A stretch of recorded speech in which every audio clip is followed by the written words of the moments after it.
ఇప్పుడు కేవలం 7,999K up to 10 kgs వరకు బరువు తగ్గి అధిక బరువు నుంచి వచ్చే ప్రధాన సమస్యలను దూరం చేసుకోండి. హిట్ పడితే రెమ్యునరేషన్ పెంచడం కామన్. కొత్త వాళ్ళు స్టార్స్ అన్న తేడా లేకుండా ఇది అందరికీ వర్తిస్తుంది. ఈ మధ్య కాలంలో హిట్స్ కొట్టిన కొందరు ముద్దుగుమ్మలు రెమ్యునరేషన్ ని ఎలా ఏ రేంజ్ లో పెంచేశారో చూద్దాం. నిన్న కాక మొన్నొచ్చిన భామలే రెమ్యునరేషన్ పెంచేయడంతో పాన్ ఇండియా రష్మిక ఊరుకుంటుందా? అందులోనూ 900 కోట్లు కలెక్ట్ చేసిన యానిమల్ పడేసరికి రెమ్యునరేషన్ ని పెంచేసి 4.5 కోట్లు తీసుకుంటుందట. పుష్ప రిలీజ్ ముందు వరకు 2 కోట్ల లోపుండే Rashmika remuneration pan India hit తర్వాత 3 కోట్లకు చేరింది.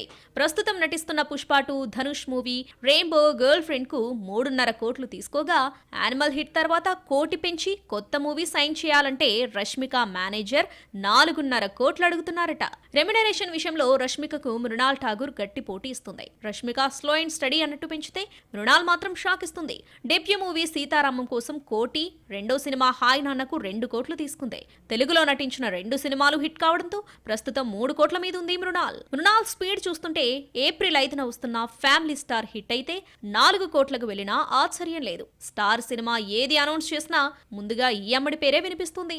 డిమాండ్ కు తగ్గట్టు మొహమాటం లేకుండా రెమ్యునరేషన్ అడగాల్సిందే అనే మృణాల్ తన దగ్గరకు వచ్చేసరికి ఊరుకుంటుందా? ఓ రేంజ్ లో డిమాండ్ చేయడం ఖాయం. త్రిష చాలా కాలం తర్వాత తెలుగులోకి ఎంట్రీ ఇచ్చింది. తమిళ్లో వరుస హిట్స్ తో బిజీ అయిపోయిన త్రిష తెలుగులో చిరంజీవితో 18 ఏళ్ల తర్వాత మళ్ళీ విశ్వంబరలో జతకడుతోంది.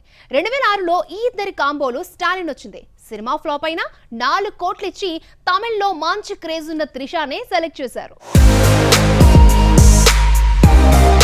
కార్తికేయ 2 హిట్ తర్వాత అనుపమ రెమ్యునరేషన్ కు రెక్కలొచ్చాయి. టిల్లు స్క్వేర్ లో బోల్డ్ క్యారెక్టర్ చేయడానికి ఎవరూ ముందుకు రాలేదు.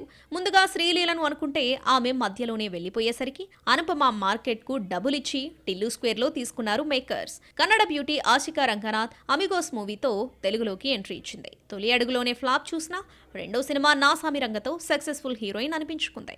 ఇప్పటి వరకు 1 కోటి రూపాయల లోపే ఉన్న ఆశిక పారితోషికం 1 కోటి దాటిపోయింది. శ్రీలీల సక్సెస్ రేట్ తక్కువే అయినా వరుస ఆఫర్స్ తో రెమ్యునరేషన్ కూడా పెరుగుతూ వచ్చింది.